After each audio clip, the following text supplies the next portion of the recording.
Gimana Pak, kabarnya? ayo Pak. Misi Pak. Pemeriksaannya tadi. Ayo Pak. Berita hot kali ini datang dari Medina Zain, pengusaha travel dan kecantikan berusia 30 tahun yang menikah dengan Lukman Azhari ini 7 Juli kemarin dijemput paksa oleh kepolisian dari kediamannya di Bandung, Jawa Barat untuk dilakukan penahanan terkait dengan statusnya sebagai tersangka atas kasus ancaman pengeboman melalui media elektronik kepada pengusaha Uci Flaudea. Kasus ini berawal dari Uci Flaudea yang meminta uangnya dikembalikan senilai lebih dari 1 miliar atas sejumlah tas yang dibelinya dari Medina karena diduga palsu pada 30 Agustus 2021. Medina sempat mengatakan hampir damai dengan Uci, namun kasusnya memanas karena terjadi saling sindir di Instagram. Sebenarnya udah mau diselesaikan ini ya? Udah selesai gitu loh. Dan ini tas yang dia ambil mana, yang gak jadi diambil mana, udah mau dipisahin, udah mau dipilah-pilah, udah ada surat pernyataan juga di atas materai lewat pengacaranya. Ibu dua anak yang baru keluar dari rumah sakit jiwa karena mengidap bipolar akut pada 6 Juni kemarin ini sebelumnya juga pernah dilaporkan oleh Marisha Ica atas kasus pencemaran nama baik pada September 2021, dilaporkan Uya Kuya atas kasus penipuan jual beli 2 buah mobil pada Mei 2022 dan dilaporkan pengusaha Ananda Rizky atas kasus penipuan telah menawarkan Raffi Ahmad sebagai brand ambasador kosmetik miliknya. Sejumlah orang yang mengaku sebagai korban Medina Zain ini diduga menyindir Medina melalui postingan Instagramnya seperti Uya Kuya yang memposting baju tahanan, Rizky Ananda yang menulis Allah gak tidur, serta Marisha Ica dan Uci Flaudea yang membuat tagar gak percuma lapor polisi. Netizen juga ikut berkomentar dengan menyebut apa yang kamu tabur itu juga yang kamu tuai. Heran dengan suami Medina yang tidak ada untuk mendukung istri hingga zolim dibayar tunai.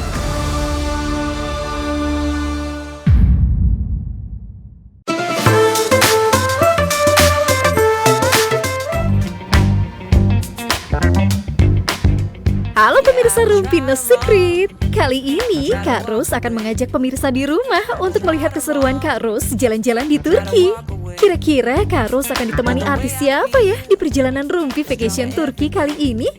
Langsung aja yuk kita lihat. Pemirsa, sekarang masih pagi banget di Turki ya, masih di Kapadokia tepatnya. It's my dream!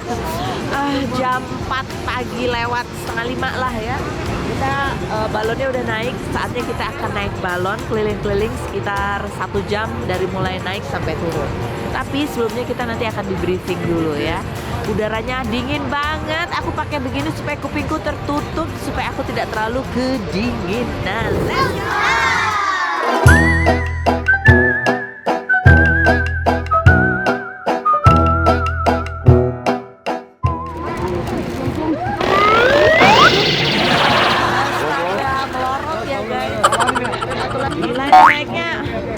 Naiknya melorot gitu ya guys, agak susah, tapi di dalam agak lebih hangat karena ada apinya di atas, ada kompornya. Oke.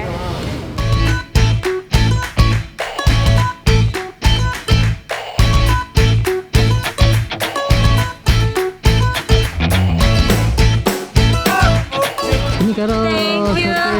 Ocai, pemirsa, aduh, seru banget di atas ya.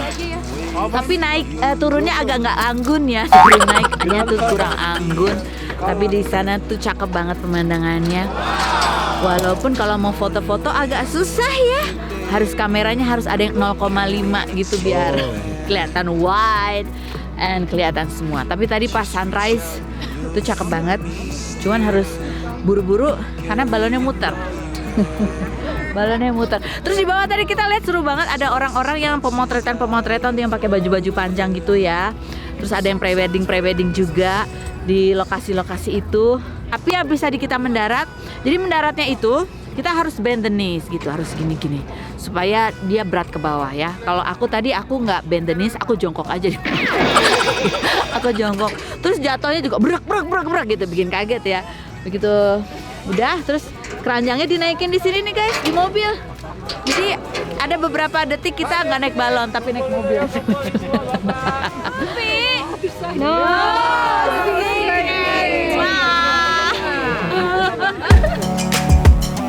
Usai menikmati keseruan naik balon udara di Kapadokia, selanjutnya Kak Ros akan melanjutkan jalan-jalannya bareng penyanyi Nata Reza nih, sambil menikmati indahnya pemandangan yang ada di Hierapolis, yaitu kota Yunani kuno yang terletak di Frigia klasik di Anatolia Barat Daya. Langsung aja yuk! Nata Reza, musisi berusia 31 tahun yang menjadi penjual susu kacang kedelai keliling dan pengamen untuk membiayai kuliahnya sempat viral karena menjalani proses ta'aruf dalam tempo waktu 3 jam dengan Wardah Maulina melalui DM Instagram. 3 hari kemudian, pria asal Bangka Belitung ini mendatangi indekos Wardah di Bandung dan berniat untuk melamar yang akhirnya disambut baik oleh keluarga Wardah. 4 tahun pernikahan dan sempat diterpa isu poligami, keduanya kini telah dikaruniai seorang putri yang bernama Zakia Siana Humaira. Pernah menjalani masa sulit pernikahan dengan makan nasi bungkus berdua, kini Nata memetik kesuksesannya dengan dikenal sebagai selebgram panutan dengan kisah menikah tanpa pacaran yang juga tergabung di grup Ada Musik bersama Anandito Dwis, Dodi Hidayatullah, dan Raim Bayang. Seperti apa perjalanan Nata Reza bersama Rumpi? Benarkah Nata menginginkan Zakia menjadi penyanyi seperti dirinya saat besar nanti? Saksikan kisah selengkapnya hanya di Rumpi No Secret. Oke, baiklah, sekarang kita masih ada di kota kuno Efesus. Efesus. So tau banget ya. Iya, iya. Keren, Dibangun dari sebelum Masehi, Iya. ya kan? Di belakang kita ini adalah Perpustakaan. Tadinya dulu nih pada zamannya Kak ada sekitar 12.000 buku di dalamnya. contekannya baru. Kalau nggak salah, berarti kalau salah kameramennya yang salah. Berarti contekannya salah. Tapi seperti biasa sambil kita jalan-jalan, kita juga mau nanya-nanya ya kan. Ini pertanyaannya adalah ke Nata Reza ya kan, Q&A. Pertanyaan Q&A. Kok ada ya? Ini nggak ada yang aneh-aneh kan? Ada lah, semuanya aneh. Bang, kalau ada yang bilang cowok punya anak cewek pasti karena dulu bapaknya bandel, kamu setuju nggak? Aku nggak setuju sih, karena aku kan anak cewek pertama dan aku nggak bandel. Itu dia ya, aku nggak pernah bandel. Dulu waktu muda. Ya bandel biasa aja Kak, yang ngambil mangga tetangga gitu-gitu. Enggak, maksudnya sebelum kamu bertaaruf, apa yang pernah kamu lakukan di masa lalu? Iya selayaknya remaja biasa. Naksir cewek-cewek. Adalah cita-cita monyet. Menduakan gitu pernah nggak? Menduakan siapa? Istri? Enggak lah. Bukan istri, sebelum istri. Ya biasa lah Kak, mengatas ilmu anak mudanya. Oh, ghosting pernah nggak? Digostingin pernah. Oh, digosting. Kamu ghosting nggak pernah? Karena aku tipe cowok setia sih. Menyelingkuhin pasangan pernah nggak? Pacar-pacar monyet Enggak lah. zaman dulu, Kalau pacar itu nggak masuk perselingkuhan sih menurut aku Kak. Apa dong? Mencari yang lain aja. Ini kan pinjamnya Kares. Propertinya Kares nih. Ini seolah-olah kita lagi jalan Yap. di tengah kota Efesus. Pada zaman ya kan? itu. Pada zaman itu. Banyak pejuang-pejuang di situ. Ya kan? Ngapain di situ Pak? Oh nggak ada ya? Dia mulai ngajal. Nah, jadi tiang-tiang ini tempat jalan dan ini kerennya adalah jalan di sini itu terbuat dari Marmer. batu marmer. Licin banget ya kalau Licin jalan. dan ekspensif. Pertanyaan selanjutnya, Bang Nata, curhat dong gitu. Aku menerima tawaran poligami dari seseorang, tapi aku malah dihujat jadi pelakor. Apakah wanita yang menerima poligami itu adalah pelakor, Bang Nata? Aduh, ini jebakan ya. Kalau menurut aku sih tergantung sih Kak ya. Kalau memang realitanya memang dia menerimanya dengan ikhlas dan memang dengan baik-baik ya enggak lah. Kalau dia maksa, jadiin aku yang kedua dong gitu. Mungkin itu namanya pelakor ya. Tapi kalau dia diam aja tiba-tiba cowoknya yang nyamperin, mau nggak kamu menjadi istri kedua aku, berarti cowoknya yang celamitan. Iya sih ya kayaknya ya. Tapi nggak tahu juga sih Kak. Aku mah ngeri aja dengan pertanyaan-pertanyaan seperti ini. Takut dihujat ya? Enggak juga sih, maksudnya takut salah persepsi Takut aja. salah, karena- Tapi pada dasarnya seperti yang aku sering sampaikan bahwa poligami itu kan syariat ya. Betul. Mengambilnya tidak suatu kewajiban, tapi jika memilihnya ya tetap harus di-clear semuanya dengan baik-baik. Memilihnya harus dilakukan dengan sebaik-baiknya, Ya. karena kalau enggak nanti jadi menyakiti Masalah, salah satu permasalahan. pihak, Betul. jadi tidak baik, ya begitu ya. Ya. Itu perkembangannya. Iya. Yang berikutnya, Bang Nata. Masih ada? Ada. 3 hal yang nggak enak dengan perubahan hidup yang sekarang semakin dikenal orang dan penghasilan pun semakin banyak dari dulu yang cari uangnya apa sih jalan ngamen kesana kemari. Sekarang kan udah lebih, ya Allah, alhamdulillah lebih makmur. 3 hal ya. Nggak enaknya apa? Gak enaknya pertama banyaknya orang-orang yang hadir pada saat sekarang. Oh, pada saat lagi enak. Pada saat dulu nggak pernah ada dan selalu memandang sebelah mata. Tapi sekarang pada hadir, dan kita kan memang, kalau aku sih terbuka dengan siapapun ya. Kalau ada teman-teman, tapi menurut aku kayak kenapa lu datang sekarang sih, kenapa nggak dulu? Itu satu hal yang menurut aku nggak enak. Satu. Kedua, privacy sih sebenarnya. Nah, tapi ini bagian dari resiko pekerjaan yang kita jalani ya. Apalagi di era sosial media seperti sekarang ini, ya hampir semuanya terbuka dan hampir tidak ada ruang privasi lagi gitu. Itu satu hal yang menurut aku agak sedikit kurang mengenakan. Gitu.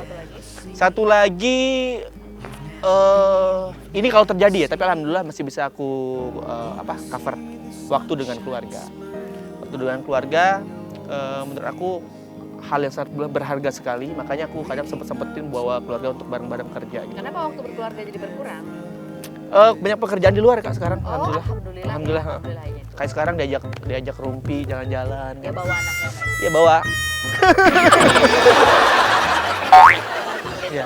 Iya. Tanpa babysitter loh Kak. Keren Iya kan? Pantesan dia kurus sekarang. Aduh. Kan dokternya sama. Oh enggak ya?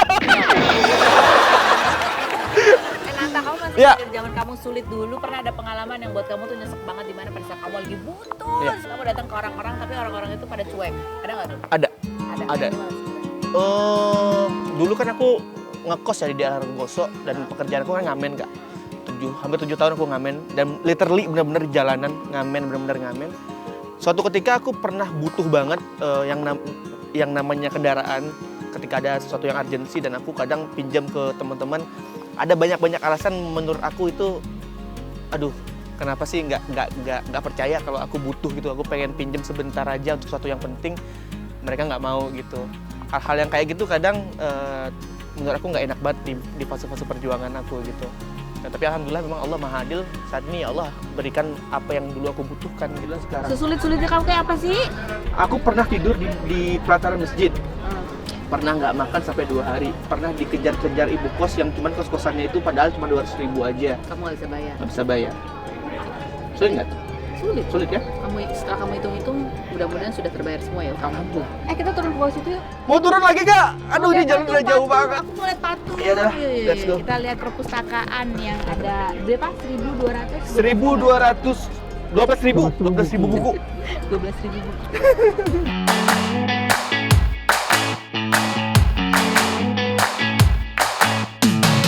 Nah, sekarang kita sudah turun di perpustakaannya. Kayaknya ini bangunan yang luar agak lebih utuh ya Iya. dibanding yang lain. Ya? Agak sedikit sempurna lah dibanding yang lain. Karena yang lain tuh pada Udah hancur, udah runtuh semua. Oke, baik. Kita akan lanjut pertanyaan andai salah satu personel Adam mulai nggak kompak. Tiap ada job dia nggak bisa ikut. Aduh. Gitu ya. Atau ya pokoknya gitulah, ritmenya beda sama kalian yang lain-lain. Apa yang akan kamu lakukan? Apa ya? Sebenarnya semua Aku yang nyanyi. semua di Adam itu kan memang basicnya tadinya kan punya aktivitas sendiri ya. Sendiri ya. Solois terus bergabung awalnya Nothing Tulus, tapi ternyata penyambutan besar ke Indonesia bagus banget. Tapi semakin kesini kita mulai berkomitmen untuk si Adam itu sendiri gitu. Kita mau lanjutin perjalanan lagi dari kota Efesus ini. Mungkin kita mau lihat-lihat bagian yang lain yang ada di Turki, negara Turki ini, karena ada ini kota gede banget ya. Kita mau cari nggak sih Mas? Di mana? It's my dream. Kapadokia. Dan kemana-mana ya, ikuti terus perjalanan kita di negara Turki ini di Ruby Vacation No Secret.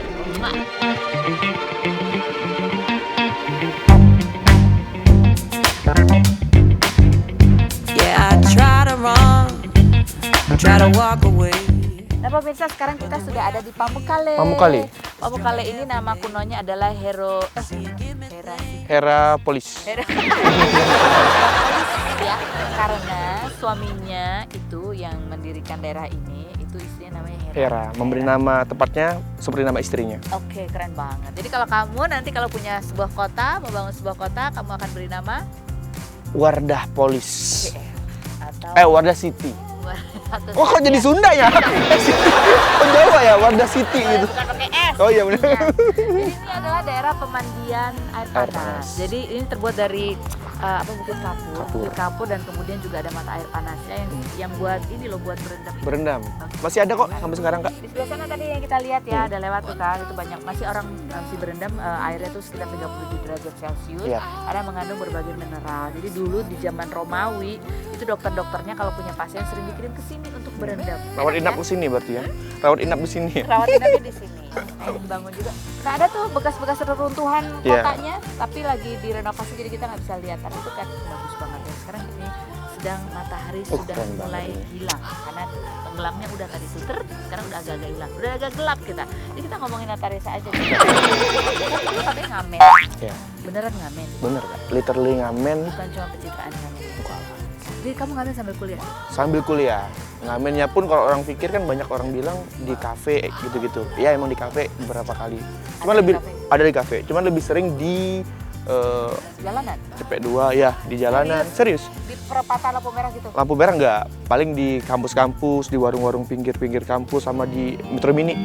Oh serius? Metro Serius. Ciputat CP2 sama 512 kalau nggak salah. Dulu katanya kamu ngamen paling banyak pernah dapat sehari dapat.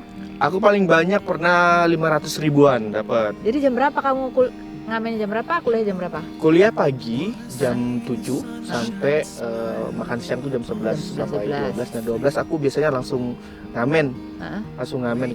Kebetulan ngamennya itu kan di kampus-kampus tuh. Heeh. Terus habis gitu itu uangnya buat kamu pakai buat apa aja sih? Kan berarti kaya loh, lumayan loh, 200.000 sehari kali 30 hari Udah kan? kayak PNS ya? Iya, nggak? lumayan loh, banyak, pasti banyak. Ya alhamdulillah. Alhamdulillah. Ya aku karena memang ngerantau itu pakai Uang uang sendiri, aku buat kuliah, buat kebutuhan aku di perantauan, kos-kosan Bayar dan kos, sebagainya ya. terus beli laptop. Enggak. Laptop aku sempat punya hilang itu ya, Itu terus itu pun dikasih, terus nggak beli lagi udah. nggak punya motor apa segala macam. Wah, Pakai laptop aja nggak angkutan. punya, boro-boro kan motor. Oh. Nggak ada motor. Terus waktu kamu katanya pernah nggak makan 2 hari tidur di masjid itu kapan? Itu pada saat itu Itu juga? pertama kali aku merantau ke Ciputat. Belum punya tempat tinggal, tapi biasa anak daerah ya, modal nekat, apalagi anak cowok. Belum dapet kos-kosan ya di pelataran Masjid Fatullah depan kampus UIN. 2 hari. Modal kamu dari kampung dulu berapa bawa?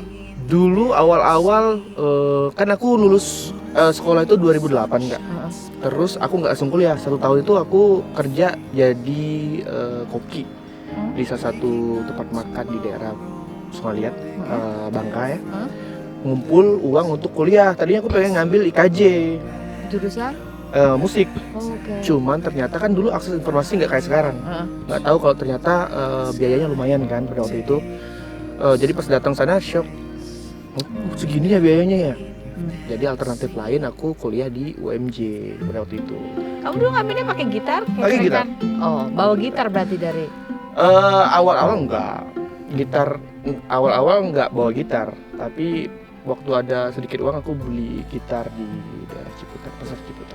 Sedikit uang itu dapat dari Kan modal ngamen. enggak, belum masuk ngamen. Modal apa? Kuliah lu kan bawa uang sedikit. Oh, dari uang yang Dari kamu uang bawa itu. dari Dari daerah, Bangka. dari rumah. Awal pun enggak langsung ngamen, enggak.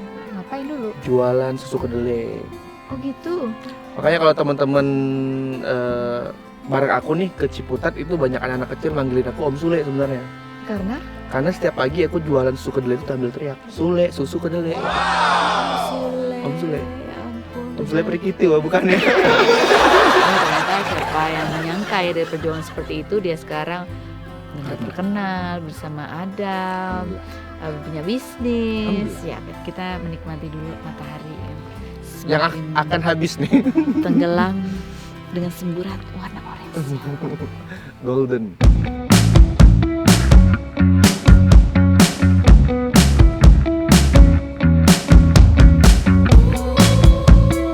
Oke, baik pemirsa, kembali lagi kita di Ruby Vacation No Secret. Nah, kita sudah jalan lagi, lebih jauh lagi ya, beberapa jam Berapa lagi. jam? Beberapa jam Berapa jam? dan semalam. Kita sudah sampai ini di salah satu tempat ziarah di makamnya Sultan Sarai ya. Jadi kita masuk ke pelataran depannya. Nah, sebelum kita masuk kita mau challenge dulu guru Nata Reza karena katanya dulu kan dia pengamen ya. Aku masih belum percaya seberapa keberaniannya. Sekarang kita minta dia untuk mengamen random ya. Oke, mulai. Ngamennya di makam ya? Di depan. Permisi, assalamualaikum, maaf ganggu, kita mau ngamen. Anjay, ada keajaiban. Jangan cuma denger ya, dikasih ya. Ingin kuukirkan namamu di atas bintang-bintang angkasa. Wow! Rajai, terima kasih. Mas dari mana? Salam kenal Mas. Oh Brebes, warga Brebes. Ketemunya di Turki. Di Sawer dong, makasih. Tuh kan, terbukti kan Kak Ros? Anjay, ada kita ngamen Sultan.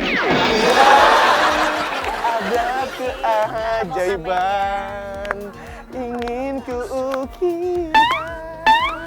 Nah, Sawernya mana ya Pak? Bintang. Gitu ya, main todong ya. Angkasa. Wow. Yang ngamen aku yang dapat panas coba. Kesel kan, masya Allah. Dari mana Kak? Dari mana? Oh, orang Depok. Orang Depok ketemu di Turki kan? Terima kasih ya Pak ya. Makasih ya Ibu. Kemana ya gitu ya? Tuh. Yang lebih rame lagi. Lagunya yang ceria dong. Apa tuh Kak? Aku yang dulu. Oh iya bener. Ya. Boleh. Jadi berani nggak? Ya, coba berani.